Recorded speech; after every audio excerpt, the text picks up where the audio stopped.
Lori's making fish in Papillote, and Senator Simmons talks on Florida's school system. It's all happening right now on Live with Lori.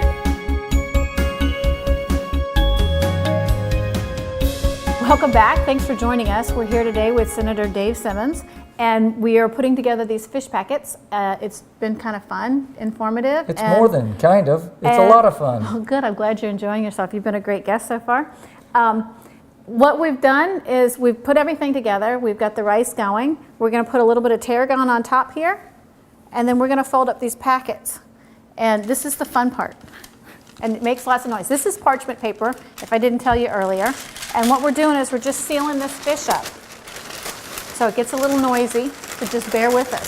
So you just fold this down like this. And you fold it in. And this is fish on Papillote. Now, in the last segment, we were talking about education, and you were on the appropriations I committee? chair education appropriations pre-K through 12 in the Senate. Okay. Well, let me stick this in the oven real quick. Now, we're going to make a salad. So while we're talking about education, and your appropriations means you decide where the money goes. How do you decide who gets the money and who doesn't, and what programs get initiated and what programs get cut? I mean, that's got to be like almost a heart-wrenching decision. It can be, but Lori, what happens is that we know that, over the last 10 years, the Florida legislature and the governor have increased funding for education pre-K through 12 about 30%. And so we know that while we've demanded a lot of accountability, and we are now one of the highest rated school systems in the nation. I mean, by all accounts, we have one of the best school systems in the nation, and it's because we have demanded accountability and we have funded them. Do you think that's because of the FCAT, or do you think that's because we just have higher standards overall? I think it's a lot of things. I think we have to be very, very proud of our teachers, and we have the thing that Jeb Bush started, and that is if you don't test, you don't care. And so we now have testing, and it's important that we know how well our students are performing. Let me ask you this, because obviously I have a school-age child, and you do too. You have two daughters. Yeah, two lovely daughters. And the FCAT, I get the testing thing, but do you think that it might be more informative to have a test at the beginning of the year and have a test at the end of the year rather than just have one test? Oh yes, I think that's a great idea.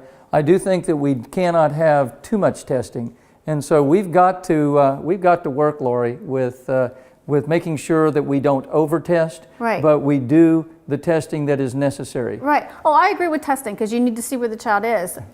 But I guess my point is that when you test at the beginning of the year and you test at the end of the year, you know exactly how far the kids come. That's is that something that we could actually do in this state, or is that something anybody's considering, or is it just is it a financial issue? It's something that's going to happen. Yay! Yay! We like to hear that. Please tell me you're in charge of that, because we know you know how to get it done. Well, I can tell you that what's going to happen is by 2014, 2015, we won't have the FCAT. We'll have a different test. That'll be the same test that is administered in at least 45 other states. And so it's a national. That's right. We're going to have the Common Core standards, and that's what 45 states have adopted, and we're beginning the transition into the Common Core standards, and we'll be transitioning out of the FCAT. I think that's fabulous. I think that is absolutely a wonderful idea, and I'm so happy to hear that because it just makes sense. What I did was I just mixed some balsamic vinegar. Get a good one. There's loads of them out there. You don't have to pay $60 for a bottle, but at least get something in the $20 range, and some good quality olive oil. And I just mix them together with the whisk. And that's it. That's it for the salad. You just pour it over, and that's it. And now we've got our salad made. We're going to pull the fish out, because through the magic of television, we've already got some ready.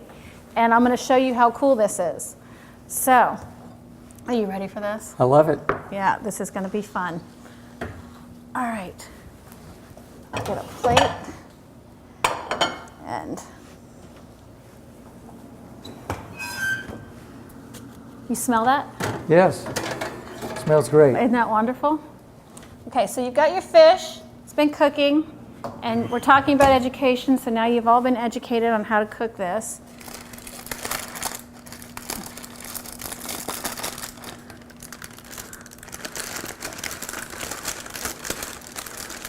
It's noisy, but there you go. There's your fish, and we put a scoop of this wonderful rice on the side, just like this, to soak up some of that butter that's in there. And let me tell you, your guests are gonna think that you are just a gourmet. But stay with us, because when we come back, we're gonna ask Senator Simmons our signature question, and we're gonna let him try some of his cooking, because he's done a great job. Don't go away. Lori asked Senator Dave Simmons her signature question. Find out what he has to say when we come back on Live with Lori.